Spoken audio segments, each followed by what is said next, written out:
할렐루야. 참 좋으신 하나님, 항상 우리와 함께 하십니다.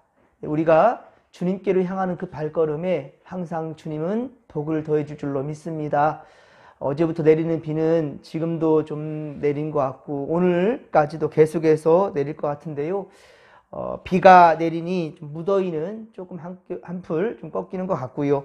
하지만 오늘 주일 낮 예배를 앞두고는 비가 좀 멈춰졌으면 좋겠습니다. 그래서 우리 성도님들이 교회로 향하는 발걸음이 절대로 무겁지 않도록 그럴 수 있도록 비가 좀 멈춰졌으면 하는 생각이고요. 항상 오늘 말씀에서도 이 물에 대해서 얘기를 하는데 비가 내리면 식물들이 참 좋아합니다. 물론 넘치면 더 문제가 되겠지만은 적절한 때에 따라 적절히 내려주시는 하나님께 주시는 이 비, 햇살, 이건 참 생명들이 참 즐거운 춤을 추게 합니다. 우리에게도 성령의 이 생수의 강이 흘러넘칠 수 있기를. 오늘 바로 에스겔 47장 우리 함께 보았는데요. 에스겔 47장 1에서 12절 말씀은 사실 에스겔 전체를 대표하는 클라이막스입니다. 아주 중요한 말씀이에요. 새롭게 세워진 바로 이 예루살렘 성전에서부터 물이 흘러나온다는 거예요. 성전에서부터 물이 흘러나와 온 생명들을 살려내는 그런 환상에 대한 이야기입니다. 그렇습니다. 하나님은 이미 꺼져버린 희망이 없는 바로 이스라엘, 이 예루살렘에 다시 심폐소생을 하듯이 되살아나는 희망을 바로 에스겔에게 지금 환상으로 보여주고 계신 겁니다. 특별히 오늘은 주일입니다, 여러분. 오늘은 주일입니다. 우리는 오늘 말씀을 통하여 우리 교회를 세우신 하나님의 뜻을 깨달아갈 수 있기를 바랍니다. 그리고 이 지역사회에 우리 진목교회가 진정 바로 생수가 될 수 있기를, 메마른 땅을 적셔줄 수 있는, 희망을 줄 수 있는 그러한 교회, 생명 살리는 우리 진목교회가 되기를 간절히 빌고 소망합니다. 그러기 위해서는 우리가 바로 생수의 강이 흘러넘칠 수 있도록 그 물코를 터주고, 그리고 우리가 또한 역시 작은 예수가 되어서 우리가 바로 갈증에 허덕이는 이들에게 또한 생수가 되어줘야 될 것입니다. 이러한 생명수가 넘쳐나는 우리 진목교회 사랑의 공동체가 되기를 간절히 빌고 소망합니다. 에스겔 8장에 보면, 우리 앞서 보았던 에스겔 8장에 보면 에스겔이 바라본 예루살렘, 이 성전에는요 기가 막혔습니다. 성전에 우상의 소굴이 되어가고 있었단 말입니다. 이스라엘 백성들도 성전에 오는 것은 하나님을 예배하기 위함이 아니라, 하나님께 제사함이 아니라 우상에게 경배하기 위해서 예루살렘에 왔다는 말이에요. 오늘 우리가 주일날 주님께 예배하러 우리 교회로 향할 텐데, 주님께 예배하는 것이 아니라 바로 우상 숭배하기 위해서 예루살렘을 향했던 이야기가 에스겔 8장에 기록되어져 있어요. 그 담을 허물었더니만 그 한 방에는요 우상을 그 우상들의 그림이 또 가득했다라는 거예요. 이스라엘 백성들을 지도하고 인도해야 될 바로 장로 70명. 장로 70명들은요 향을 피우고 하나님께 예배함이, 하나님께 제사함이 아니라 바로 우상 숭배한다는, 바로 하나님을 섬기는 것이 아니라 우상에 경배하는 그런 자들이 되었단 말입니다. 여러분 정말 기가 막힌 노릇이지요. 그러나 여러분, 긍휼하신 하나님은 예루살렘 성전이 함락된 지 14년 후에, 예루살렘 성전이 함락된 지 바벨론에 의해서 그렇게 공격받아 함락된 지 14년이 지난 후에 무너진 이 예루살렘 성전이 새롭게 세워질 것이라고 우리 에스겔 40장에서 그 환상을 또 보여주셨지요. 그리고 성전을 떠났던 하나님의 영광이 어떻습니까? 다시 예루살렘 성전으로 되돌아오는 그러한 모습 또한 역시 에스겔에게 보여주셨습니다. 이는 바벨론 포로 70년 만에, 바벨론 포로로 끌려간 70년 만에 바로 바사왕 고레스에 의해 회복되는 이야기입니다. 물론 바사왕, 페르시아 이 고레스 왕은 사실 하나님을 믿는 자가 아닙니다. 근데 하나님께서는요 그 이방 사람마저도 하나님의 역사에 동참케 하셨지요. 그렇습니다. 그리고 오늘 본문의 말씀은 이렇게 새롭게 세워질 하나님의 성전에서 자, 무엇이 흘러넘칩니까? 생명수가, 물이 차고 넘친다는 거예요. 온 땅을 살려내는 그러한 이야기입니다. 예수님은요, 요한복음 7장 37, 38절, 요한복음 7장 37, 38절을 보면 누구든지 목마르거든 내게로 와서 마시라. 나를 믿는 자는 성경의 이름과 같이 그 배에서 어때요? 생수의 강이 흘러나리라 라고 그리 말씀하셨습니다. 그렇습니다. 교회는 주님의 집입니다. 교회는 주님의 집입니다. 생명수가 흐르는 곳입니다. 여러분, 성전의 문지방에서 물이 흘러나왔듯이 우리 진목교회에도 생명수가 흘러나와 수많은 생명들을 살려낸다는 것, 이것이 바로 우리 진목교회에 세워진 목적이고요. 그리고 오늘날 우리가 이 사명을 감당해야 된다는 것입니다.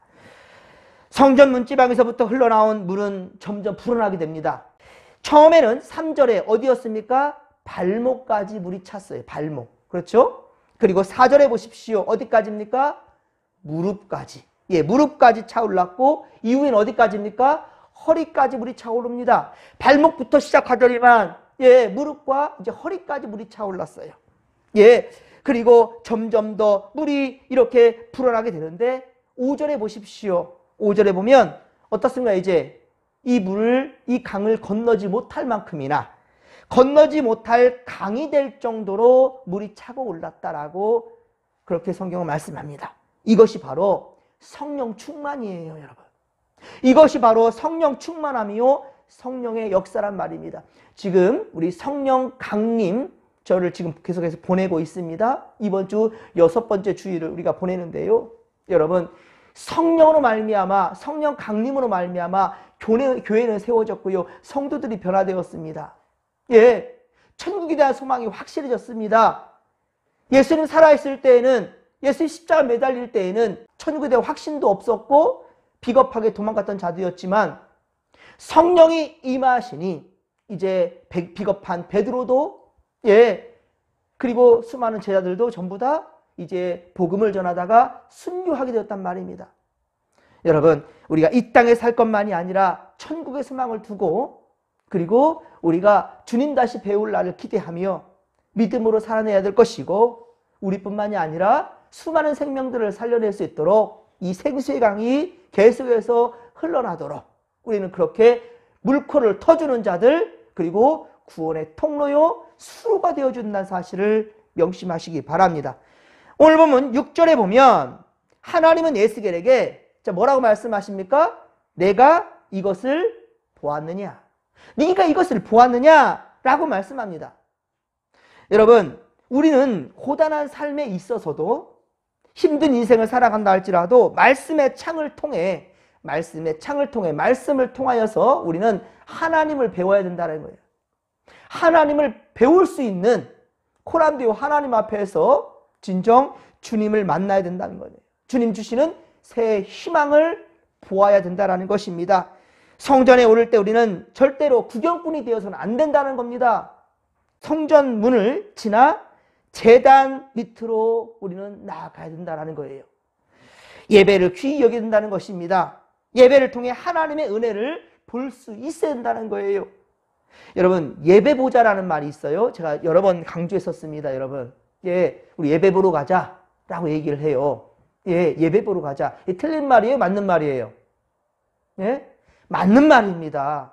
그런데 의미를 알지 못하면 틀린 말이 됩니다. 우리 예배 보러 가자. 이 구경꾼이죠, 구경꾼. 목사님이 무슨 말 하는지 한번 구경이나 가보자. 이렇게 들릴 수 있어요. 하지만 예배 보러 가자라는 건 뭐냐면요. 예배를 통해서 우리가 주님을 만나는 거예요.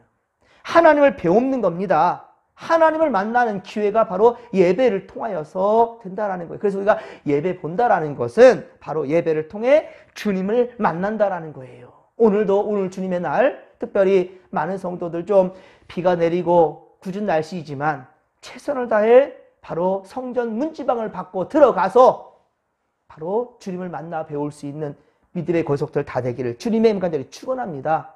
그러므로 우리는 교회 문턱만 밟고 있는 신앙이 아니라 문턱 밖에 있는 신앙자들이 아니라 이제는 주님의 십자가를 붙들고 함께 헌신과 희생의 삶으로 살아갈 때 우리는 비로소 지금까지 경험하지 못했던 생명수의 그 맛을 우리가 알게 될 것입니다. 진정 주님의 은혜를 맛보아 아는 성도들이 다 되기를 주님은 간절히 축원합니다. 이제 성전 문지방에서 흘러나온 물은 8절에 보십시오.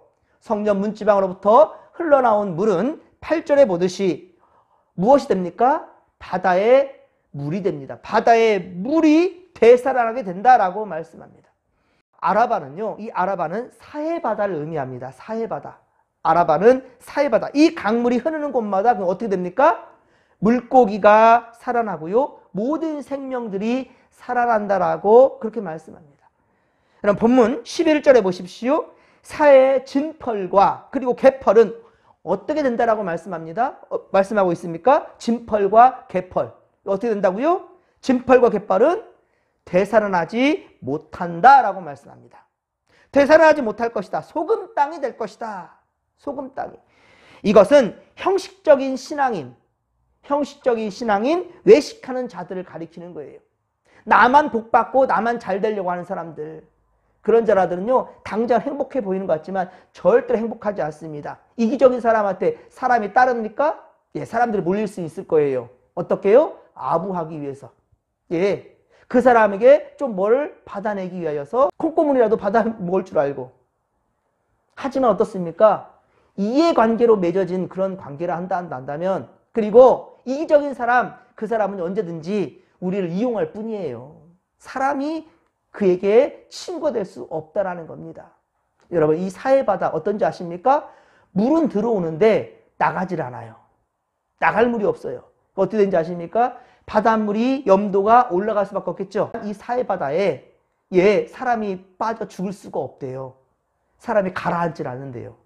염도가 너무 높아가지고. 죽은 물이 죽은 물.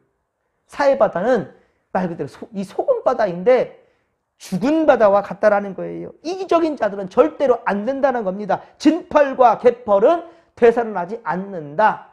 여러분, 우리 신앙자들 중에서도 나만 하는 신앙인들이 있어요. 이 시간에도 기도할 때 나만 위해서 기도한다. 여러분, 주일만큼은 제발 나만을 위한 기도하지 마시고 오히려 이웃을 위해서 기도하고 교회를 위해서 기도하는 믿음의 권속들 되기를 주님의 이름으로 간절히 축원합니다. 그렇습니다, 여러분. 여러분이 맡은 곳에서, 맡은 자에서 여러분 최선을 다해서 믿음을 지켜가기를 소망합니다. 외식하는 자들이 아니에요. 성경은 그런 자들을 향하여서 가라지, 쭉정이, 쓴 뿌리다 이렇게 말하고 있다라는 말입니다. 여러분이 맡은 그곳에서 점점 힘을 잃고 있다 한다면 내 힘이 빠져간다는 거예요. 그렇다면 그것은 내가 은혜를 받지 못하고 있다는 증거입니다. 아니, 주님 앞에 있는데, 말씀을 듣는데, 예배자인데 왜 어째서 내게 새 힘이 없는가? 왜 하나님이 주시는 은혜를 내가 받지를 못하는가? 여러분, 우리 안에 지금 쭉정이로 있진 않는가? 내가 지금 쓴뿌리가 되고 있진 않는가? 가라지는 아닌가? 우리는 생각해 볼 것입니다. 내가 생명이 없기 때문에, 내게 생명이 없기 때문에 내게 생명을 살릴 수 있는 생명수가 흘러나가고 있지 않기 때문에 믿음 없는 사람들을 또한 우리는 살려내질 못하고 나조차 허덕이고 있는 겁니다. 믿는다면서도 이 괴로운 인생길에서 벗어나지 못하는 거예요. 자유하지 못하는 겁니다. 그러므로 여러분, 남을 탓하기 전에 자신이 먼저 교회에 나와 말씀과 기도로 거룩한 그릇이 되어야 된다는 거예요. 여러분이 먼저 말씀과 기도로 거룩한 그릇이 되어야 된다는 거예요. 이 그릇이 되어야 성령의 충만한 은혜를 받아낼 수가 있는 겁니다. 마지막 12절 말씀을 같이 읽겠습니다. 12절 말씀입니다. 강 좌우가에는 각종 먹을 과실나무가 자라서 그 잎이 시들지 아니하며 열매가 끊이지 아니하고 달마다 새 열매를 맺으리니 그 물이 성소를 통하여 나옴이라. 그 열매는 먹을 만하고 그 잎사귀는 약재료가 되리라. 아멘. 할렐루야. 자, 이 물이 흘러나와서 열매, 우리가 먹으며 또 이파리는 잎사귀는 약재료가 된대요. 참 귀한 것이 됩니다. 그런데 이 열매들이 맺기까지 물이 필요한데 이 물이 어디서 나온다고요? 성소로부터 나온다라는 거예요. 사랑하는 성도 여러분, 여러분의 힘든 문제들 해결되지 못하는 것이 있습니까? 어디에서 해결받아야 되겠습니까? 코람데요, 하나님 앞입니다. 주님 집에 오르십시오. 주님만이 해결할 수 있습니다. 그런데 왜 어째서 세상 것 바라보고 세상 것 붙들고 있으면서 왜 하나님 도와주지 않냐고 그렇게 말할 수 있겠습니까? 에스겔 8장에서 보니까 성전입니다. 그런데 성전에 각종 우상들이 가득하고 있다는 말이에요. 가득해요. 우상들이요. 아니 하나님을 섬긴다면서 왜 그렇습니까? 여러분, 오늘 주의 집에서 우리가 예배하는데요, 절대로 세상 것 탐하면 안 됩니다. 우리 하나님 의지하며 말씀 받는다 하면서도 세상의 가치관과 방법들을 붙들려고 하는 것, 내가 복받으려고만 생각하는 것, 여러분 여기에서 절대로 하나님의 역사는 일어날 수가 없습니다. 작은 소자에게 한 것, 작은 자에게 한 것이 바로 곧 내게 한 것이라. 여러분, 오히려 교회 안에서도 상처받고 힘들어하는 자들이 있습니까? 소외된 곳, 그곳에 그이들을 위해서 기도할 수 있는 우리가 되기를 소망합니다. 그것이야말로 진정 바로 하나님이 생수의 강이 흘러넘칠 수 있도록 계속해서 생수의 강이 이동될 수 있도록 우리가 바로 그러한 통로가 되어 수 있다는 사실 잊지 않기를 바랍니다. 사랑하는 성도 여러분, 이것은 성령이 충만한 교회와 또한 성령 충만한 성도의 삶이 얼마나 풍성한 복을 받게 되는지에 대해서 오늘 12절에 말씀하고 있는 거예요. 그렇습니다. 시편 1편에도 보면 은혜 받아 하나님의 율법을 주야로 묵상하는 자, 주야로 하나님의 말씀을 묵상하는 사람이 바로 시냇가에 심겨진 나무라고 하였어요. 그리고 그 나무는 언제나 형통하다는 거예요. 그 잎사귀가 마르지 않는다는 거예요. 예레미야 선지자도 예레미야 17장 8절, 예레미야 17장 8절에 성령의 은혜를 받아 하나님을 의지하는 그러한 사람은 마치 강가에 심어진 나무라. 똑같이 얘기하고 있어요. 강가에 심겨진 나무가 그 뿌리를 강변에 계속해서 뻗치고 더위가 올지라도 두려워할 것이 없다라는 거예요. 아무리 더위가 온다 할지라도 강가에 심겨진 나무가 시드는 거 봤습니까? 그렇다는 겁니다. 세상에 아무리 우리 힘들게 해도요, 우리가 성전에 올라 하나님 앞에 예배하는 자, 모든 문제를 오직 코람되어 하나님 앞에서 말씀과 기도로 해결하는 자, 이런 자와 하나님 함께 하신다는 거예요. 절대로 낙심할 수 없다라는 겁니다. 왜? 하나님이 지켜주시기 때문입니다. 그렇습니다. 혹시 은혜의 생명수가 말라가고 있지는 않은지, 그러니까 우리는 스스로를 돌아봐야 한다는 거예요. 우리의 뿌리가 어디를 향하고 있는지, 우리의 뿌리가 물이 차고 넘치는 저 성소로 향하고 있는지, 아니면 메말라가고 있는 저 세상으로 향하고 있는지, 그러면서 나 죽겠다 안 된다는 거지요.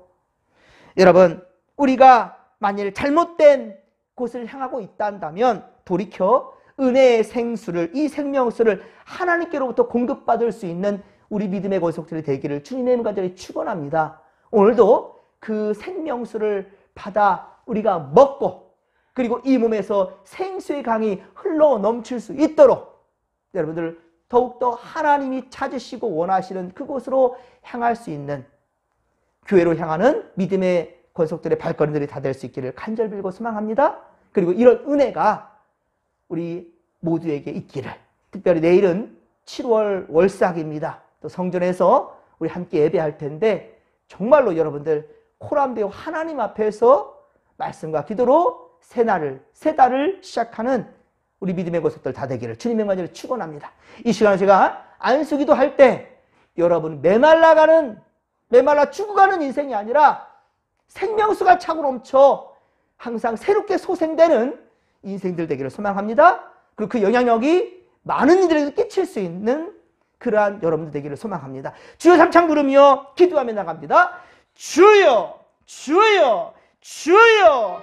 살아계신 하나님 아버지, 은혜에 고맙고 감사를 드립니다. 우리 성도들을 지켜주소서. 성전에 향한 이 발걸음 위에 복의 복을 더하여 주시옵소서. 지켜주옵소서. 함께하여 주옵소서.